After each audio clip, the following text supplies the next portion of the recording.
Good morning. It's good to be with you today, whether you are here in the sanctuary or you're watching from at home. It's good for all of us to be together. As we prepare for worship this morning, I offer these words by the Reverend Tim Haley. May they help ground us and center our minds and our hearts for worship. Amid all the noise of our lives, we take this moment to sit in silence, to give thanks for another day, to give thanks for all of those in our lives who have brought us warmth and love, to give thanks for the gift of life. We know we are on our pilgrimage here, but a brief moment in time. Let us open ourselves here now to the process of becoming more whole, of living more fully, of giving and forgiving more freely, of understanding more completely the meaning of our lives here on this earth. Come, my friends, and let's worship together.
The flaming chalice is the symbol of the Unitarian Universalist tradition, the liberal religious tradition to which this congregation belongs.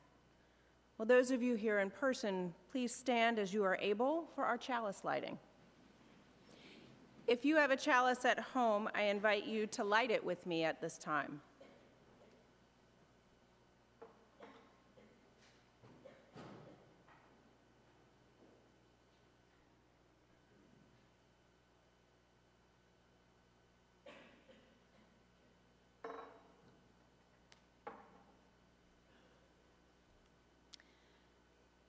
I invite you to join me in our chalice lighting.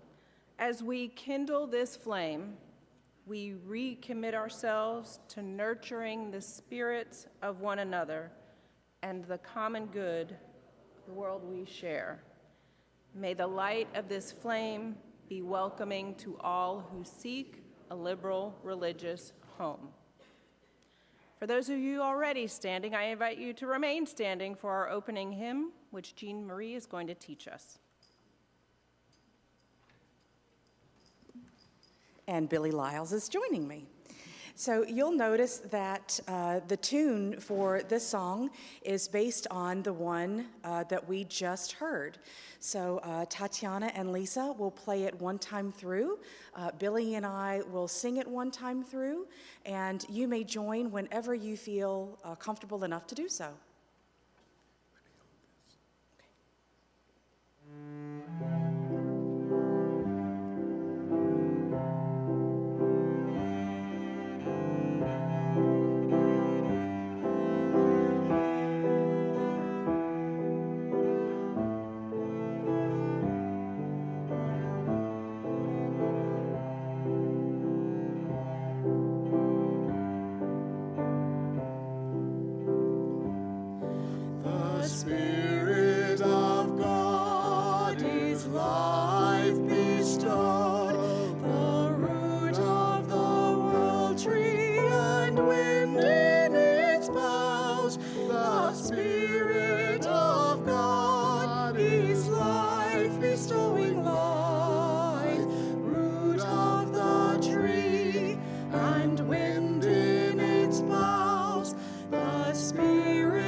wind in its boughs. The Spirit of God is life bestowing life, root of the tree and wind in its boughs.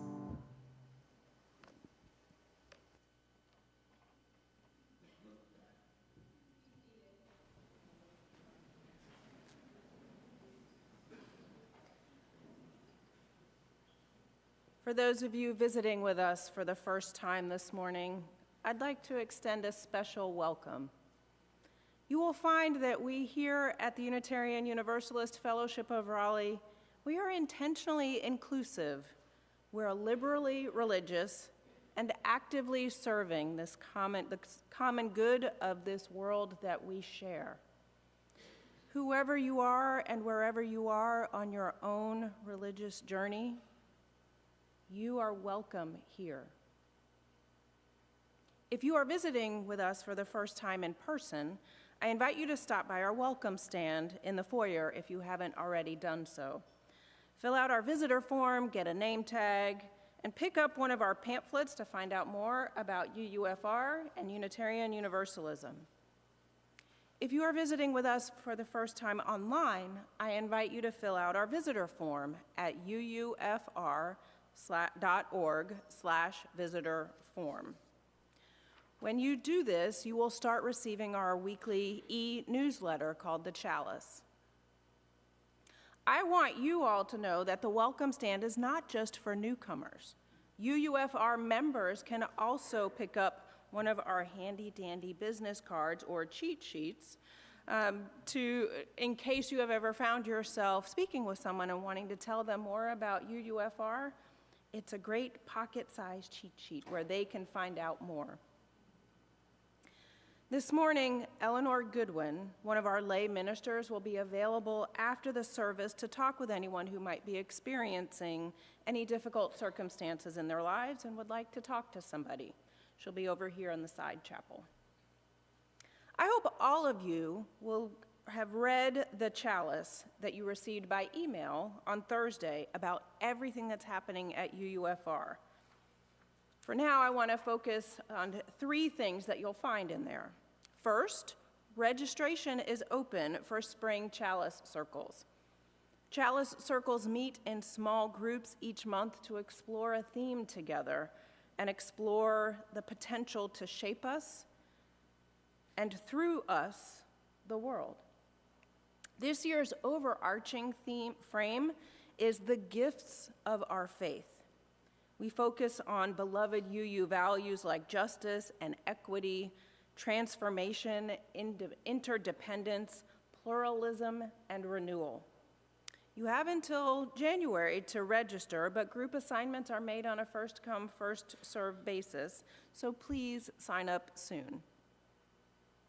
Next, UUFR is now offering an in-person separation and divorce support group, and childcare will be provided. Its first meeting will be this Wednesday, November 29th at 7 p.m. Next Saturday, December 2nd, from 1 to 4 p.m., join us for the greening of the fellowship, when we'll gather to make this space festive as we literally deck these halls. Sip on warm cider, savor cookies, create popcorn garlands with UUFR friends and members of all ages as we turn our fellowship into a winter wonderland. Come deck the halls with us. You can learn more about these and many other events and activities in the Chalice. Our in-person social hour this morning will happen downstairs in Founders Hall.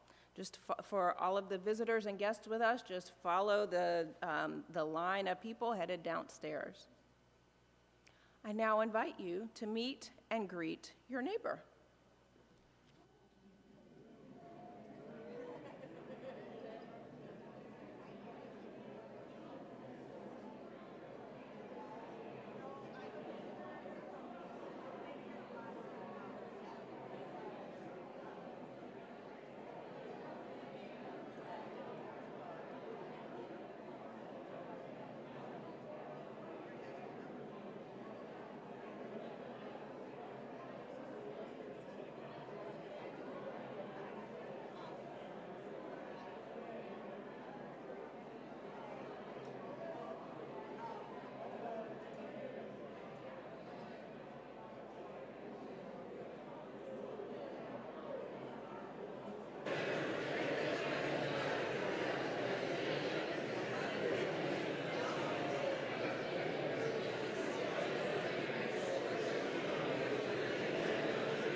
Can I be here? Is that okay?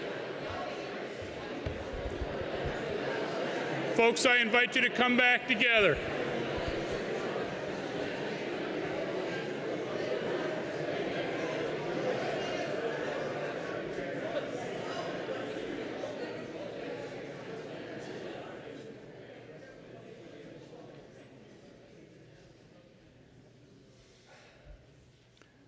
This is a time in our service when we acknowledge some of the joys and sorrows of our community, and we do this because we believe a joy shared is a joy made greater, and a sorrow or concern shared is sometimes made easier to bear.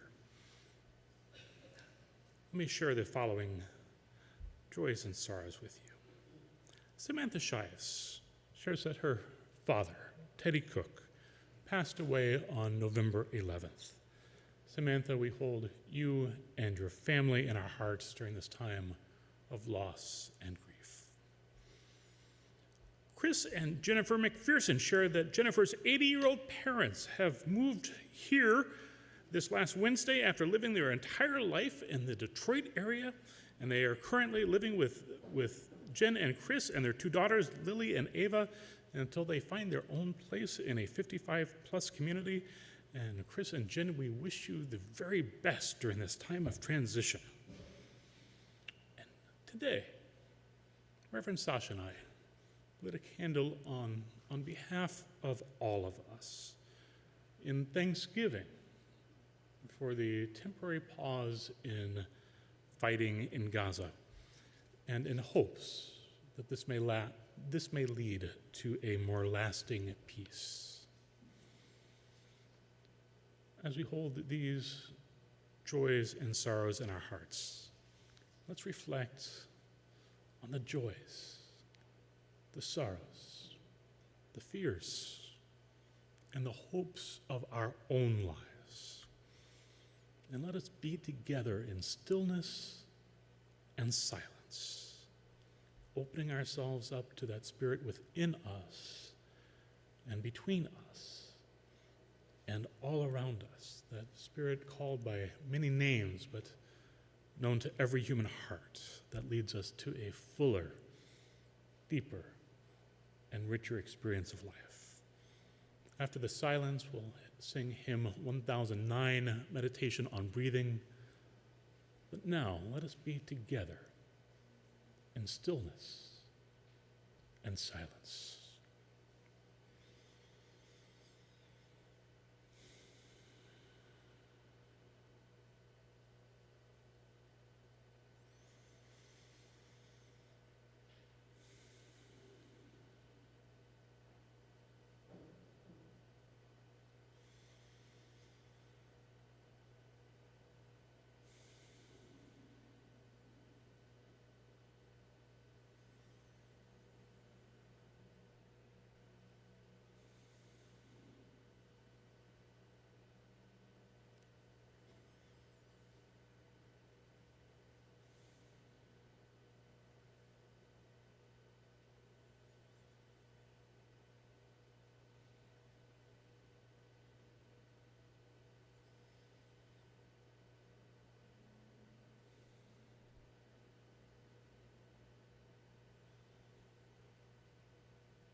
When I breathe in, I breathe in peace. When I breathe out, I breathe out love. When I breathe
breathe in peace.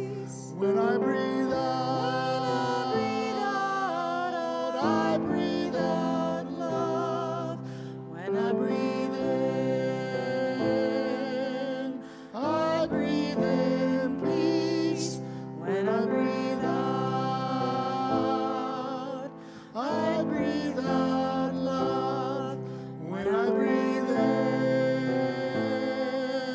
I breathe in peace. When I breathe out,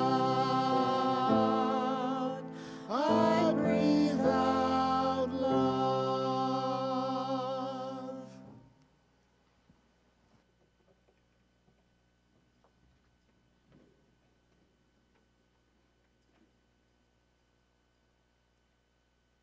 All of the impactful, transformational work we do for and with each other at UUFR is only possible because of the generous financial support so many of you provide.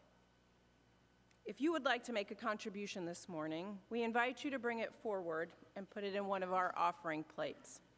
If you don't feel like coming forward this morning, just raise your hand and one of our ushers will come get it for you. You may also give using one of the methods on our screen. It is now time for this morning's offering. Please be generous.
Our reading this morning is a poem by Jan Richardson, who is an artist, writer, poet, and ordained minister in the United Methodist Church. Before we delve into her poem, I want to share with you some excerpts from the introduction she wrote about the poem. She says, "The temperature finally did drop noticeably near the end of last week. There's a shift in the light and in the feel of these days. In the turning of the year, they offer an occasion to remember, to reflect, and to offer thanks for those who have shaped my path that they walked. Those who have shaped my path by the path that they walked. As you move through this week, who lingers in your memory? Who walked with you in a way that inspired and made possible the path that you travel? How are you walking through this life in a way that will help make possible the paths of those who follow? For those who walked with us, this is a prayer.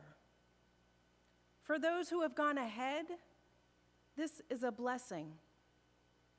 For those who touched and tended us, who lingered with us while they lived, this is a thanksgiving.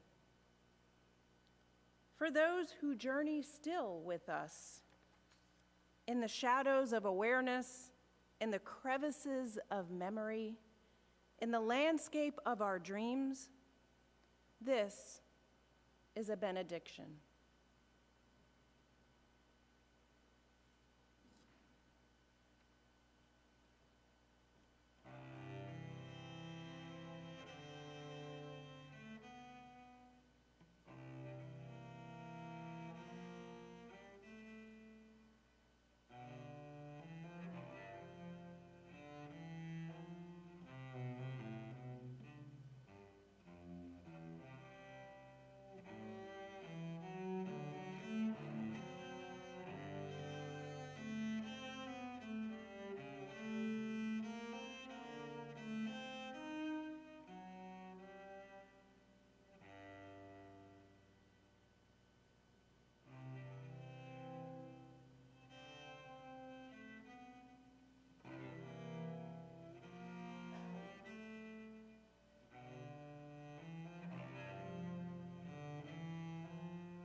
Thank you for your music. Let's go ahead and give her a round of applause.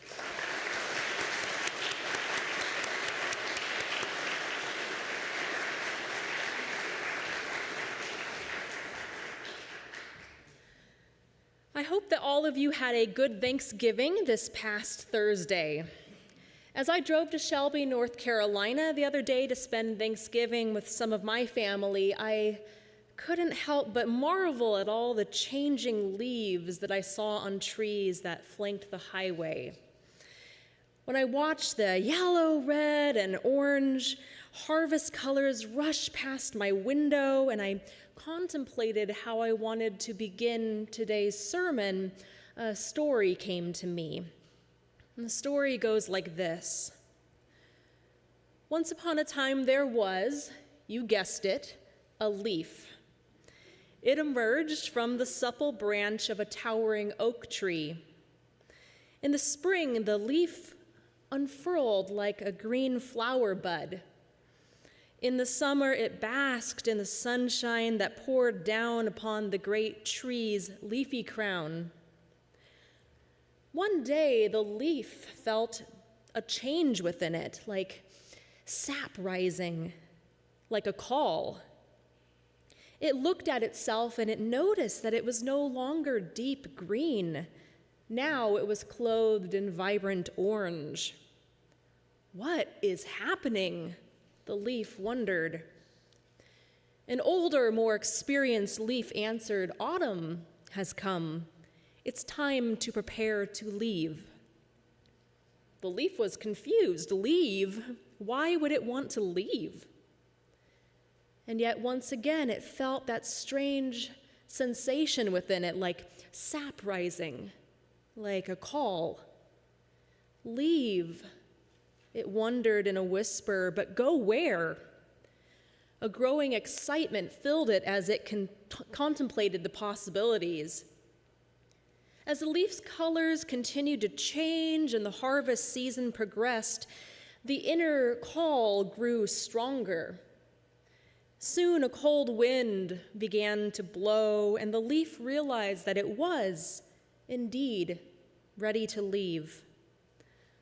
The leaf turned its face to the tree that held it in sturdy branches. "I am going to leave soon," it said. "The chilly wind is blowing, and I'm ready to follow it. I'm ready to see where it will carry me next. Yet I don't want to leave you, tree.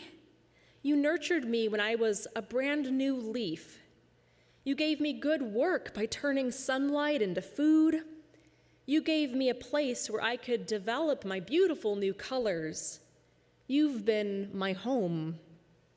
I'm ready to leave, but how can I leave you?"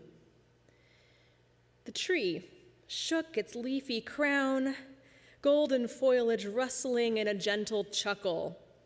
"You grew on my branches. I will always be a part of you. Go now, leaf. Goodbye." And a lightness filled the leaf's body.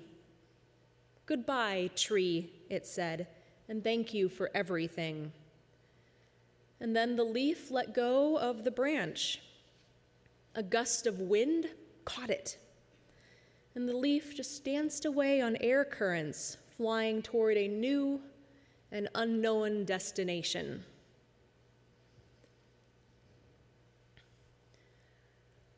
Last week, I mailed a letter to the members and friends of this congregation.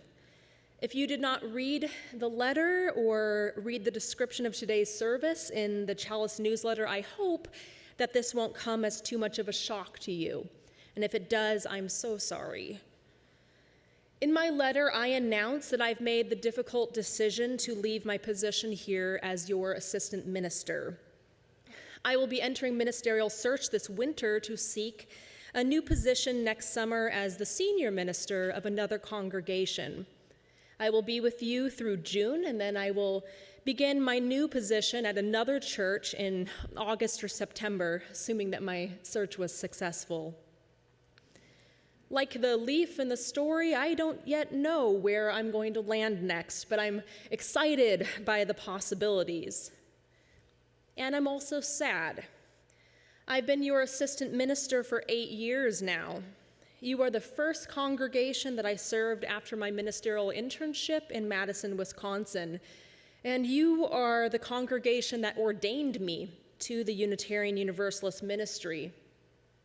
After gaining experience during my time here, I'm ready to begin the next chapter of my ministry by becoming a senior minister. And yet I also wish that I could bring all of you with me.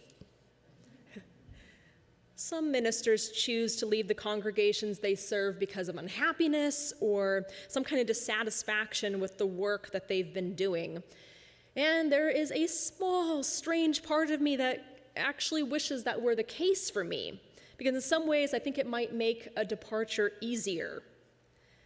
But I'm not leaving because I'm unhappy here. Quite the opposite, in fact. I've felt reluctant to leave, even though I'm ready, because I'm happy here.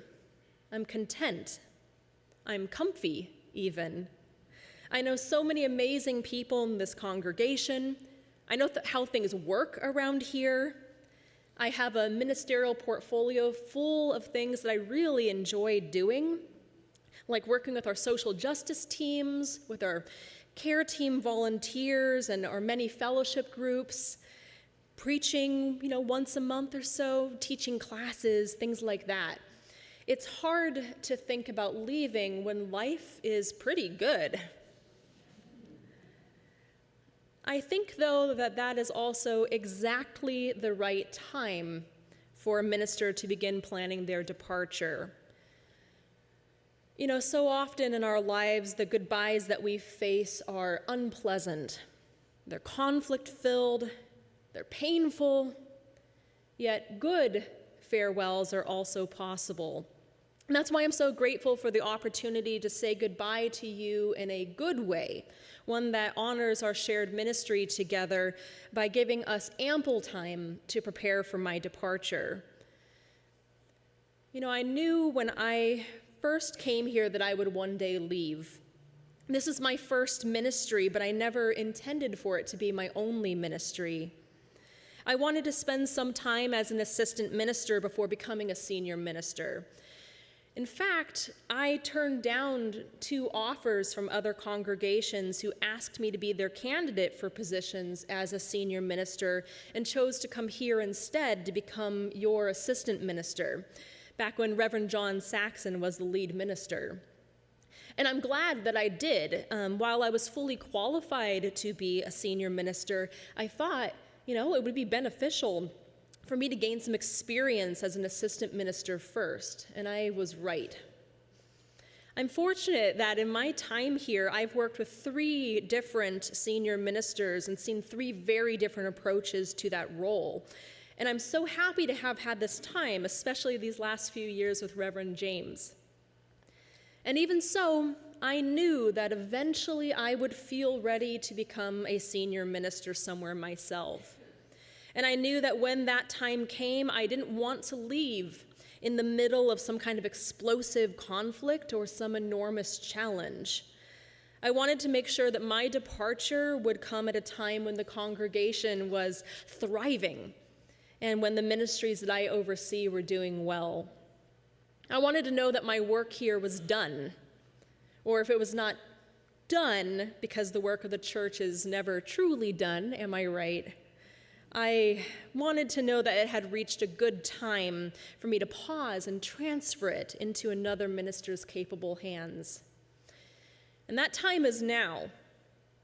A few weeks ago, Reverend James stood right here and told you that this congregation is in the best place that it has been in your entire history. You are flourishing at a time when other congregations, and not just UU congregations, but mainline congregations, are struggling or are even closing. And the fact that you are preparing to go to 2 services to address a parking problem caused by growth just proves it. You are a vital and growing congregation. And you also just approved your new strategic plan. You have a vision for your future, and you have given yourselves your marching orders to pursue it, to make it a reality. This is not only a great time for me to leave you, but also a great time for you to prepare to welcome the assistant minister who will come after me, someone that Reverend James can choose based on the current needs and goals of this congregation, which change every once in a while. I know that the health and vitality of this congregation will catch the eye of several amazing ministers who would love to be your assistant minister. And I know that there are exciting things on the horizon for you, and I'm not going to lie. Part of me wants to stay here and be part of making them a reality. But I also feel that it is time for me to take the many lessons that I learned about ministry here in this thriving congregation and bring them to a congregation of my own. a congregation that I'll serve as their senior minister. I don't yet know which congregation I will serve next, but I believe that this is the right time for me to share the gifts that I learned here, gifts that you helped develop with them. And I'm eager to learn who that congregation might be and discover the gifts that they too have to offer the people among them and the world around them. So I want to talk to you a little bit more now about what comes next for me and for you and for us. So right now I am in the process of gathering all kinds of materials that I'll show to interested congregations about me and about my ministry here. And these include things like information about classes that I've taught or weddings that I've officiated, descriptions of my theology and my approach to things like pastoral care and self-care. You can bet they'll be hearing about the figure skating. Lots and lots of photos of us doing UUFR's ministry together, and sermons that I think are, maybe some good examples of my preaching, things like that. And meanwhile, Reverend James will be working with some of you to gather information and materials that will help attract some really great ministers to UUFR. And that information, yours and mine, will become available to interested congregations and ministers in January on a big online search platform that helps UU ministers and congregations discover each other, sort of like Match.com for churches. And then interviews will begin. I will hopefully meet with the search committee of several different congregations over Zoom to see if we might be a good fit. And meanwhile, Reverend James will interview people for the position here. And this is where our processes might diverge just a little bit. So here at UUFR, as in many Unitarian Universalist congregations, assistant ministers are hired, not called. So this means that rather than being selected by congregational vote, your new assistant minister will be selected by Reverend James, similarly to how he interviewed and selected Dana as our family ministry director and Jean Marie as our music director. Although there will be no formal search committee overseeing this process, Reverend James will ask several UUFR members to help him interview and select your new assistant minister. My process will be a little bit more complex. I will be considering both contract positions, which are hired by a congregation's board, as well as called positions, which are voted upon by the congregation after a search committee conducts an extensive search. So in February and March, there will be something called pre-candidating weekends. This is when search committees who are interested in seriously considering me will have me visit them for a weekend and preach at something called a neutral pulpit. A neutral pulpit is a nearby congregation who agrees to welcome another congregation's interviewee into their pulpit one Sunday while the search committee goes to hear that person preach. This is done at a neutral pulpit rather than at the church looking for a minister because the identities of potential ministers aren't revealed to congregations until the next step, which is candidating. Candidating weeks take place in May. Each search committee reveals to the congregation the one minister that it chose as the candidate. And likewise, each minister may only become the candidate of one congregation. If I become the candidate of a congregation hoping to call a minister, the congregation and I will spend the whole week together, and then I will have the opportunity to meet everyone there. And at the end of the week, I will preach, and then the members of the congregation will vote on whether to call me as their senior minister. If they vote yes, then I'll become their next minister. I'll then start my new position in August, maybe September, at the same time that you will be welcoming your new assistant minister. So as you can see, we still have several months left together. We will have plenty of opportunities to say goodbyes in the spring, and then my last day in the office will be June 30th. And until then, we still have a lot of good work to do together, and I look forward to continuing to do that with you. I want to end today with 3 of the things that I learned about ministry in this congregation. These are lessons that I will carry with me to the next congregation that I'll serve, wherever that might be. But they're lessons that I learned right here among you. First, you taught me that worship is more about moving people by lifting up that which is of worth than it is about fancy language or deep thoughts. When I first arrived here, I thought I needed to try to dazzle you with words and ideas on Sundays. I tried to write poetic sermons about intellectual topics and fill them with all of the rhetorical devices. Yet I soon learned that a sermon with a good story, told from the heart in plain language, is what really touches people and what lingers with them.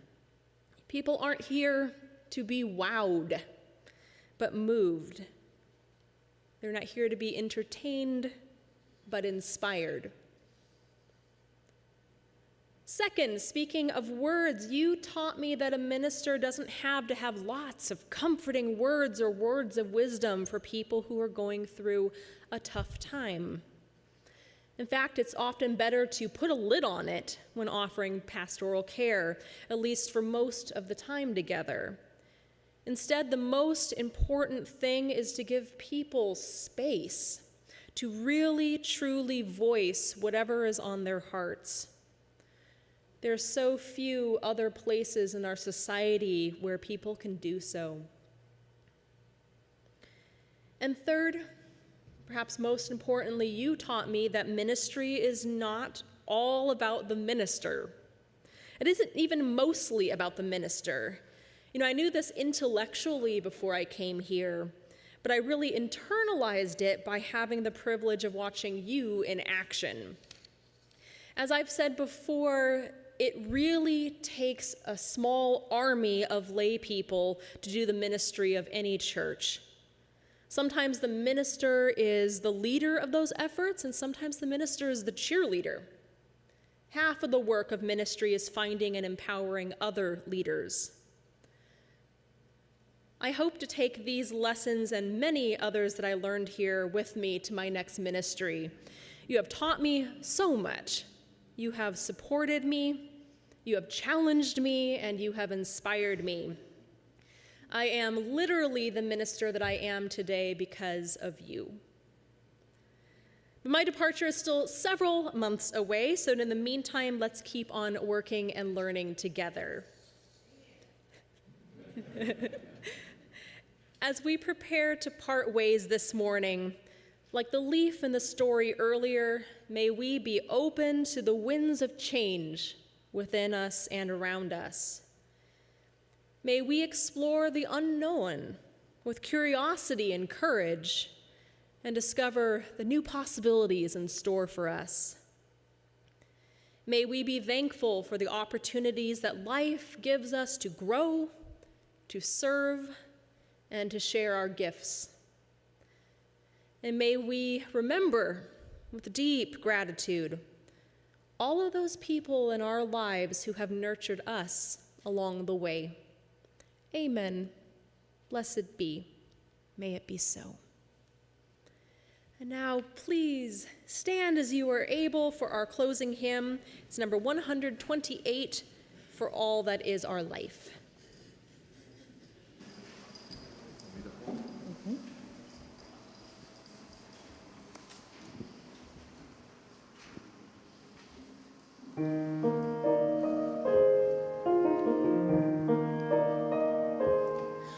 For all that is our life, we sing our thanks and praise. For all life is a gift which we are called to use to build the common good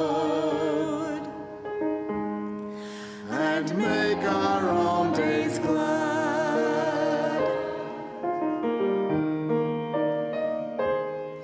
For needs each other serve, for services we give, for work and its rewards, for hours of rest and love, we come with praise and thanks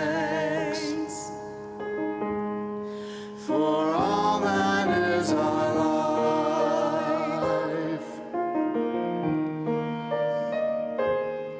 For sorrow we must bear, for failures, pain, and loss, for each new thing we learn, for fearful hours that pass, we come with praise and thanks for all that is our life.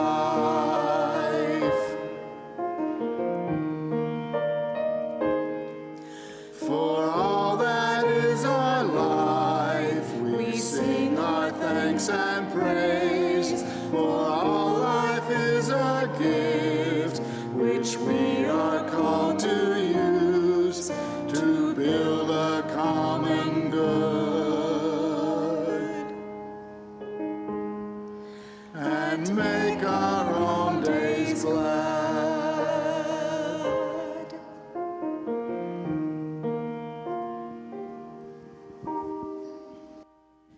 Please be seated. It's time now for us to bring our time of worship to a close. But as we extinguish this chalice flame, its light will continue to burn in our hearts.